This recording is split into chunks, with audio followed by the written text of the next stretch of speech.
Hello everyone. इस week में एक रोलर कोस्टर राइड हुई है ट्रेडर्स के लिए। करीबन इतना ह्यूज फॉल हुआ, उधर से एक रिकवरी भी, एक ह्यूज रिकवरी हुई है। ऐसे मार्केट में जो अपॉर्चुनिटीज ट्रेडर्स के लिए जो निकल के आते हैं वो काफी ह्यूज होते हैं, और ट्रेडर्स के लिए जब पैसा बनता है तब ऐसे ही मार्केट में बनता है। अगर जो नॉर्मल मार्केट्स होते हैं उतना उसमें फ्लक्चुएशन नहीं होता है, और उसके कारण प्रॉफिट से ह्यूज कभी उसमें बन नहीं पाते। लेकिन ऐसे मार्केट में ये भी ध्यान देना होता है कि आप एक सही ट्रेंड के साथ चल रहे हो। अगर ऐसे मार्केट में आप अपोजिट डायरेक्शन में अगर मूव कर गए तो उसमें लॉसेस भी उतने बड़े हो सकते हैं। अभी वेडनेसडे को करीबन एक दोपहर के बाद में एक बड़ा फॉल मार्केट में दिखाई दिया।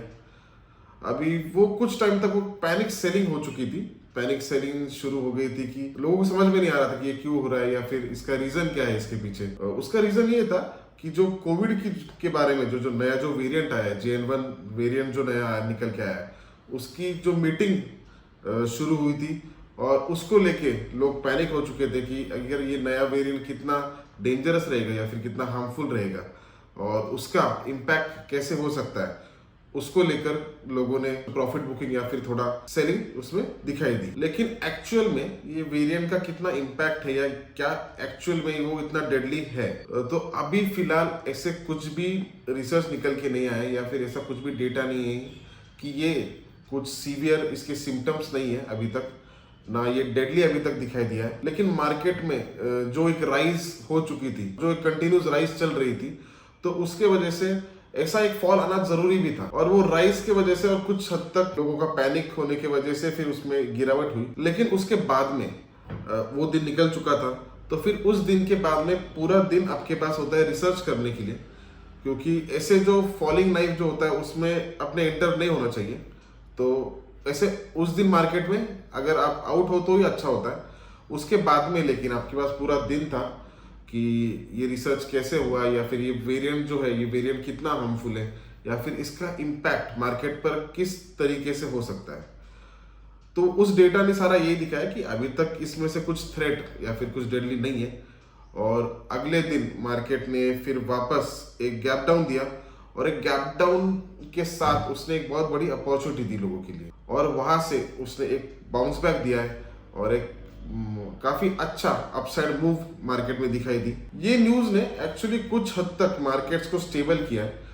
एक फॉल की भी जरूरत थी मार्केट में जो अभी आ गई है। तो जो प्रपोर्शन जो होता है बायर सेलर्स का वो मेंटेन होते रहता है इस तरीके से, क्योंकि मार्केट कभी भी वन साइड ऊपर जाना भी उतना पॉसिबल नहीं होता है। और फिर वो अगर वैसा निकलता है तो फिर कुछ रीजंस की वजह से बहुत बड़े फॉल में भी उसमें आ सकते हैं। और दूसरा जो टेंशन की जो बात इसमें चल रही थी वो जो रेड सी है, जो अपना ग्लोबल मार्केट्स में अगर देखा जाए तो जो रेड सी है वहां से मेजरली ट्रांसपोर्ट होता है सारा क्रूड ऑयल को लेकर।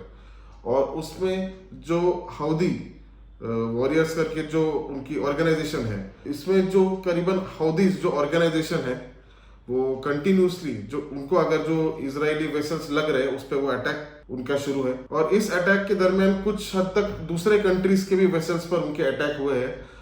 ये जो हौदीज है ये एक ग्रुप है, ऑर्गेनाइजेशन है जिसको ईरान ने बैक किया है, और ये इजराइल और हमास में जो वॉर चल रहा है गाजा में, उसके ही रिटेलिएशन में, उसके ही बदले में इन्होंने यहाँ पर ये रेड सी में अटैक शुरू किए। तो उसका इफेक्ट जो हुआ है, उसका इफेक्ट ऐसा हुआ है कि मेजरली वहां से क्रूड ऑयल ट्रांसपोर्ट किया जाता है, और उसके कारण ये जो अटैक्स हो रहे हैं उसके कारण जो वेसल्स हैं उनको काफी लंबा रूट घूमकर, मतलब अफ्रीका वगैरह सारा कॉन्टिनेंट घूमकर उनका डेस्टिनेशन तक उनको पहुंचना पड़ रहा है। तो उसकी वजह से लॉजिस्टिक्स ज्यादा लग रहे हैं, और उसी की वजह से भी क्रूड में भी कुछ हद तक हमें राइज दिखाई दे रही है। और बाकी इंडियन मार्केट्स अगर देखा जाए तो इंडियन मार्केट्स अभी भी काफी स्ट्रांग दिखाई दे रहे हैं। का जो रेट हाइक का जो बात थी वो भी अभी यूएस मार्केट्स भी काफी स्ट्रांग दिखाई दे रही है, और ओवरऑल एक पॉजिटिव सेंटिमेंट मार्केट में चल रहा है। वो एक दिन का जो एक फॉल था उसको लेकर लोगों ने बहुत कॉन्ट्रडिक्टरी एक स्टेटमेंट की, इसलिए अभी कंटिन्यूस होगा या फिर ऐसे। तो वैसे मुझे नहीं लगता ऐसे हो सकता है। अभी तक हमारे मार्केट जो है वो काफी स्ट्रांग दिखाई दे रहे हैं, और रिकवरी को मार्केट ने करीबन कुछ भी वक्त नहीं लिया है, इमीडिएटली उसने अगले दिन पूरी रिकवरी कर दी है। तो अभी हम देखेंगे कि हमने पिछले वीक में कैसे ट्रेड किया था, और आने वाले वीक में हम कैसे ट्रेड कर सकते हैं। मार्केट का इस वीक में जो क्लोज हुआ है वो करीबन 21,349 पर हुआ है। हमारा पिछले वीक में जो डिस्कशन हुआ था उसमें हमें ये बोला था कि इस वीक में ये कंसोलिडेशन होगा। कोर्स ये कंसोलिडेशन उसी लेवल पर ही रहा, हाँ, लेकिन इतनी जो बड़ी कैंडल होगी वो हमें एक्सपेक्टेड नहीं था कि ऐसे कुछ न्यूज आएगी या फिर ऐसा कुछ बात बाहर निकल के आएगी उसमें से मार्केट में ऐसा बड़ा कुछ फॉल होगा। लेकिन अभी इन चीजों की जो रिस्क होती है जो हमारे कंट्रोल में नहीं होती है वो मार्केट में हमेशा रहेगी। अगर आपको मार्केट में काम करना है तो इस रिस्क को कंसिडर करके ही काम करना है, नहीं तो फिर यही होगा कि अरे यार ये हमको पता नहीं था, अभी ये हो गया तो इतना बड़ा लॉस हो गया। तो इसको टैकल करने के लिए हम हमेशा जो डिस्कस करते हैं कि आपका रिस्क मैनेजमेंट वो सही चाहिए। तो हम हर वीडियो में यही हमारा डिस्कशन होता है कि रिस्क मैनेज करके ही ट्रेडिंग करना चाहिए, ताकि एक आधा दिन जैसे आज जैसे वेडनेसडे को हुआ फॉल हुआ तो उस दिन में भले आपको लॉस हुए लेकिन आप अगले दिन ट्रेडिंग कर पाओगे, या फिर आपका जो कॉन्फिडेंस है वो कॉन्फिडेंस लूज ना हो। अभी करीबन इस वीक में हमने जो यहाँ पर एंट्री की थी इस लेवल पर हमारी एंट्री हुई थी, इसके ऊपर, इस रेंज के ऊपर, और करीबन इस लेवल का हमारा स्टॉप लॉस था। तो वो स्टॉप लॉस हमारा ट्रिगर हो चुका था और उसके बाद वापस एक सेकेंड स्टॉप लॉस हमारा इस लेवल को ट्रिगर हुआ। उसके बाद में मैं मार्केट के बाहर था, उसके बाद मैंने उस दिन उस मार्केट में ट्रेड नहीं किया। अगले दिन जब मार्केट में एक गैप डाउन दिखा तो वो एक अच्छी अपॉर्चुनिटी मुझे दिख के आई थी, क्योंकि मुझे पता था कि जो कोविड की जो बात है वो इतनी सीवियर नहीं है और ह्यूज प्रोबेबिलिटी थी कि गैप डाउन के साथ में मार्केट यहाँ से रिकवर कर सकता है। जब 9:15 को ये पहली कैंडल हुई, मेरा इस कैंडल का स्टॉप लॉस था और इस कैंडल का जो हाई था उसके ऊपर मेरी एंट्री हुई, मतलब इस कैंडल को मेरी एंट्री हुई और उसी कैंडल का ये मुझे स्टॉप लॉस रखा था।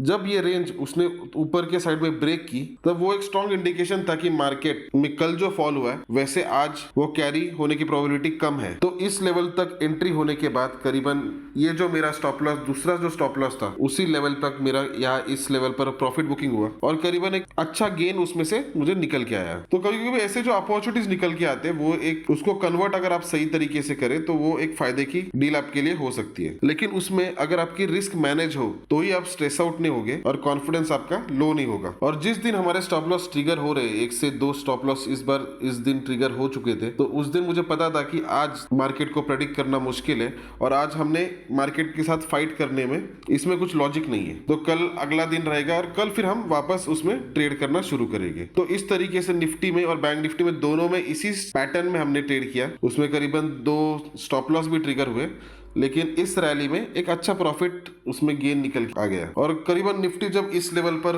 होल्ड कर रही थी या फिर जो अपसाइड उसमें मूवमेंट हो रही थी, तब काफी ट्रेडर्स ये सोच रहे थे इस लेवल तक कि शायद कुछ हद तक अगर ये डिप मारती है तो हम उसमें एक बाय ट्रेड लेंगे। जैसे पिछले वीक में हमने एक उस पर डिस्कशन भी किया था, उसी सेम कंडीशन में उसने इस दिन डिप मारा भी है और वो एक अपॉर्चुनिटी लोगों को दी भी थी कि यहाँ से इस डिप में आप एक बाय भी कर सकते हो। जो ये लेवल जो था, इस लेवल ने सही तरीके से एकदम सपोर्ट का काम किया है और एक लेवल काफी स्ट्रॉन्ग लेवल्स है। जब तक इस लेवल को निफ्टी डाउनवर्ड डायरेक्शन में ब्रेक नहीं करती तब तक मैं नहीं मानूंगा कि निफ्टी सेलिंग जोन में आ चुकी है। अगर इस लेवल तक अगर हमें अपॉर्चुनिटी वापस अगर मिलती है कि इस लेवल तक वापस अगर वो आई तो उसमें एक बाय ट्रेड ले सकते हैं। तो मुझे ऐसे लगता है कि अगले वीक में अगर निफ्टी नीचे ओपन होती है या फिर इस लेवल तक अगर वो मिलती है तो हम इसमें डेफिनेटली एक बाय ट्रेड ले सकते हैं। करीबन 21,000 पर अगर वो आई तो मैं इसमें एक बाय ट्रेड लूंगा। मैं कुछ हाफ क्वांटिटी 21,000 को डिप्लॉय करूंगा और अगर उसके नीचे अगर वो रहती है 20,900 तक तो rest of the half quantity में उसमें डिप्लॉय करूंगा। और करीबन इस कैंडल की जो लो है 20,780, तो 20,780 मेरा स्टॉप लॉस रहेगा और अपर साइड पे जो मेरी प्रॉफिट बुकिंग रहेगी वो इसी लेवल रहेगा। जो इस कैंडल का जो हाई है वो करीबन 21,600 मेरा टारगेट रहेगा। लेकिन ये बात तब है कि जब अगर हमें इस लेवल तक अपॉर्चुनिटी मिलती है कि वो 21,000 तक आई। अगर वो 21,000 तक नहीं आती है और अगर वो ग्रीन ओपन होती है तो करीबन 21,500 या 550 इस लेवल पर मैं एक शॉर्ट ट्रेड लूंगा, क्योंकि मुझे नहीं लगता है कि इमीडिएटली वो उस लेवल को ब्रेक करेगी फर्स्ट अटेम्प्ट में। तो करीबन 21,500 को एक शॉर्ट ट्रेड लूंगा और करीबन 21,650 ये मेरा स्टॉप लॉस रहेगा और टारगेट मेरा 21,250 ये रहेगा। मैं शॉर्ट करने का तभी सोचूंगा अगर वो 21,550 के ऊपर है, तभी मैं उसमें शॉर्ट ट्रेड करने का सोचूंगा, उसके नीचे मैं यही अपॉर्चुनिटी ढूंढूंगा कि मैं इसमें बाय कौन से लेवल पर कर सकता हूँ। तो जो एक स्ट्रॉन्ग लेवल जो है वो ये है 21,000। दूसरी जो लेवल है 21,200 को भी मैं बाय करूंगा और उसका स्टॉप लॉस जो रहेगा वो मेरा करीबन 21,100 रहेगा। और टारगेट मैं एक लंबा टारगेट इस बार रखूंगा 21,500 to 600, ये मेरा टारगेट रहेगा जो कि इस लेवल का हाई है। तो इस तरीके से मैं निफ्टी में ट्रेड करूंगा। और अगर बैंक निफ्टी में देखा जाए, बैंक निफ्टी में भी हमने सिमिलर फैशन में जब गैप डाउन होने के बाद इसके ऊपर, इस कैंडल के ऊपर जब निकलने वाला था मार्केट, तब हमने डिसाइड किया था कि इस लेवल के ऊपर हम इसमें बाय ट्रेड लेंगे, क्योंकि हमारी ये सोच थी क्योंकि अगर ये इतना गैप डाउन अगर हो रहा है तो अगली जो है अगले 2 कैंडल इस रेंज में नहीं होनी चाहिए, जो कि वो हो चुकी थी। तब उसमें एक डायरेक्शन दिया था कि शायद यहाँ से वो एक अपर मूवमेंट वो कर सकती है। तो उसी तरीके से इस लेवल का, इस जो पहला कैंडल था रेड कैंडल, उसका जो लो था उसको हमने स्टॉप लॉस रखा और इस कैंडल पर हमने एंट्री की, जो करीबन ये लेवल हमारा प्रॉफिट बुकिंग लेवल था। इस लेवल पर हम उसमें से बाहर निकल गए। अभी हम देखेंगे कि अगले वीक में मार्केट किस तरह हो सकता है। बैंक निफ्टी में अगर देखा जाए तो बैंक निफ्टी में कुछ हद तक प्रॉफिट बुकिंग दिखाई दी और फ्राइडे को क्लोज पर निफ्टी काफ़ी ग्रीन क्लोज दिया था निफ्टी ने, लेकिन बैंक निफ्टी करीबन 350 पॉइंट्स नीचे उसने क्लोज दिया है। लेकिन उसने जो क्लोज दिया है करीबन वो यही लेवल थी 47,490 और 500 के बीच में, और उसी लेवल पर उसने क्लोज दिया है। उसने इस लेवल को डाउनवर्ड डायरेक्शन में ब्रेक नहीं किया और उस पर सस्टेन नहीं हुई है। तो ये हमारा पहला सपोर्ट था। जो दूसरा सपोर्ट है वो करीबन ये लेवल है, जिस लेवल से जो कि 47,000 है, 47,000 या 46,900, और करीबन उसी लेवल से मार्केट ने बाउंस बैक बैंक निफ्टी में दिखाई दिया था। जब तक ये 46,900 को डाउनवर्ड डायरेक्शन में ब्रेक नहीं करती तब तक मैं उसमें एक शॉर्ट ट्रेड नहीं ढूंढूंगा, या फिर ये नहीं मानूंगा कि बैंक निफ्टी में कुछ हद तक करेक्शन इसमें आ सकता है। इस एरिया में कंसोलिडेशन भी हो सकता है, तो उसमें भी काफी अपॉर्चुनिटी मिल सकते हैं। अभी इसमें इस तरीके से मैं ट्रेड करूंगा कि अगर मुझे इस लेवल तक मार्केट मिलता है बैंक निफ्टी, तो मैं इसमें एक बाय ट्रेड लूंगा जो करीबन 47,000 के रेंज में अगर मुझे बैंक निफ्टी मिले तो मैं डेफिनेटली उसको बाय करूंगा। और मेरा स्टॉप लॉस जो रहेगा वो 46,800 रहेगा और टारगेट 47,900 तक मैं इसको होल्ड करूंगा। अगर मार्केट में डिप होता है और उस लेवल तक अगर मार्केट मिलता है तो उसमें वैसे ट्रेड होगा। अगर मार्केट ग्रीन ओपन होता है तो जब तक ये 47,500 को नहीं ब्रेक करता है, जो कि आज का क्लोज था, तो इसके ऊपर मैं एक बाय ट्रेड बैंक निफ्टी में लूंगा। मेरा स्टॉप लॉस करीबन यही लेवल रहेगी जो 47,490 है और टारगेट मेरा 47,900 को मैं हाफ क्वांटिटी स्क्वायर ऑफ करूंगा और 48,000 तक मैं उसका टारगेट रखूंगा। अगर 47,500 को ब्रेक करती है तो फिर मैं उसमें एंट्री तभी करूंगा 47,000 के नजदीक आती है तो, या फिर वो 47,500 को वापस ब्रेक करती है और ऊपर रहती है।